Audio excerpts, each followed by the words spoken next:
tolerate a slight slur in my speech, the result of a mild stroke 10 years ago. My pen name is Terry Moylan, but my given name is Terrence Moylan. I've been a member of Emily Rosen's memoir writing class here in Boca Raton for the last 12 years.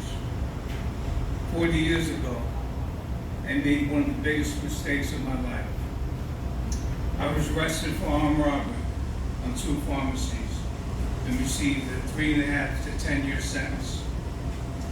I lived long enough to write the story, and that's one of the many reasons for the title of my completed manuscript, Lucky Felon. This is an excerpt from Lucky Felon. Eli was a friend of mine and the editor of the prison newspaper, Borderlines, a title that carried clout. You know, Terry, the sports editor is getting paroled next week. You're a good athlete. Why don't you join the Borderline staff as a sports editor? Really? Yeah, you'd be perfect for the job. I hesitated. Well, sure, Eli, thinking that I considered a degree in journalism when I got released. The boxing team is having a smoker next week. You used to box, right? Yeah, a little, I said, thinking back to the days I was training for the Golden Gloves. Great, that'll be your first assignment. Go for it. And I have a good used typewriter for you for $50, Eli added. A typewriter too? Now it's really feeling like a reporter. You got a deal, man. We shook hands on it. Imagine the headlines next issue. Terry Moylan, the new sports editor, hot off the press. That all seemed logical to me now. Sure, I boxed, but only for several months when I was 17. I worked out in the Morris Park section of the Bronx. A noble bodega turned into a storefront boxing gym, and the famous Gleason's gym near Madison Square Garden. One time, my trainer, Irish Danny McElmone, took me to spar at the elegant New York Athletic Club, located on the ritzy Central Park South. Those are the good old days. Until my left shoulder was re-injured during a sparring session. My left jab met my opponent's jab, and I crumbled to the canvas in agonizing pain. I was a natural right-handed fighter, and after a few months of rigorous training, I developed a snappy jab, straight right hand, and a powerful left hook. We're gonna have to turn you into southpaw using your right-handed jab, unorthodox style, Danny instructed. That was like learning the bare bones of boxing from the very beginning. Now I was gonna have to get beat up all over again. Disillusioned, I enlisted in the Army in 1979 during the Iranian hostage crisis in search of a fight in the Middle East. That was only 4 years ago. So much has happened since then, I thought. When I locked in my cell that night, the thoughts of my new assignment kept running through my mind. How was I going to write it? I had only authored a few essays in school, none of which would be considered a scholarly achievement. All I have is a GED and measly 6 college credits, which I had achieved right here in Bordentown. Not a very impressive resume. I didn't think I was qualified, and it kept me awake through the night. I saw Eli a few days later and told him about my lack of credentials. Are you kidding? Most of the inmates here don't even have elementary educations. You'll be okay. Don't worry about it. I received permission to enter the gym when the boxers were training. I stood at the door with trepidation, like I was stepping back into the ring myself. I took a deep breath, and with pen and clipboard in hand, I entered the chamber of warriors, taking mental notes of my surroundings. This beanbag sounded like a machine gun, and I was keenly aware as ever of the intimidating sounds of the thunderous thumps of leather on the heavy bag. A trainer was demonstrating to a novice the proper way to wrap his hands. Some boxers were shadow boxing in the ring. Others were jumping rope and doing push-ups. Their sweaty, sleek, dark bodies were preparing for the boxing match on Friday with the notorious match from the state prison, Trent State Penitentiary. I sat closer to the ring. A sparring session was underway.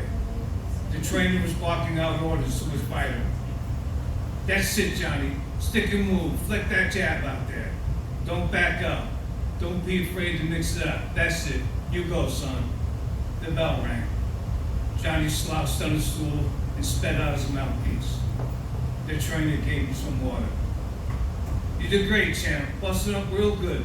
He'll be pissing blood tonight with his body shot to get that sucker with. Johnny Davis was doing a life sentence for murder. Rumor had it he killed a man over a dice game. Johnny was also good with the hoops. He played with the Life's basketball team and embarrassed me in the prison championship basketball game. I didn't realize he could throw leather too.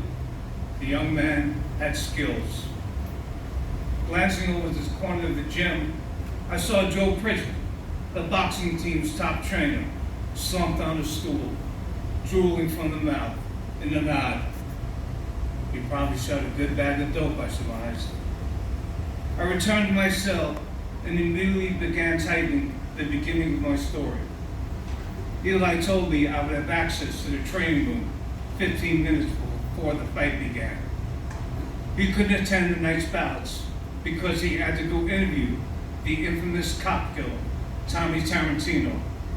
Tarantino was convicted of killing 2 police officers in a saloon in Long Island, New Jersey. He was on death row for 7 years, but escaped the death penalty when it was overturned by the New Jersey State Legislature. I showed up half hour early for the smoker, eager to see the fighters and trainers preparing for the night's bouts. All the boxers huddled around while Joe Pridgeon encourages young fighters to bring their A knuckle game. We just gotta do what we do, fight like we fight, making it beat leather, put a hurting on them, and bust their shit bags. The boxers roared. You okay, T? Supreme asked. Supreme was an amateur welterweight boxer from Newark. He was a cool, light-skinned brother. We played pickup basketball games together and became good friends. He was in the prison drug program and asked me all the time, "You ready to change your miserable life, white boy? We got a bed for you, homie." I just shrugged it off. You used to bark, right? Supreme asked. Yeah, a little, I said. If you ain't gonna come into the drug program, you better think about putting that pen away and lacing up them gloves. You gotta have some heart to keep these niggas up off that ass.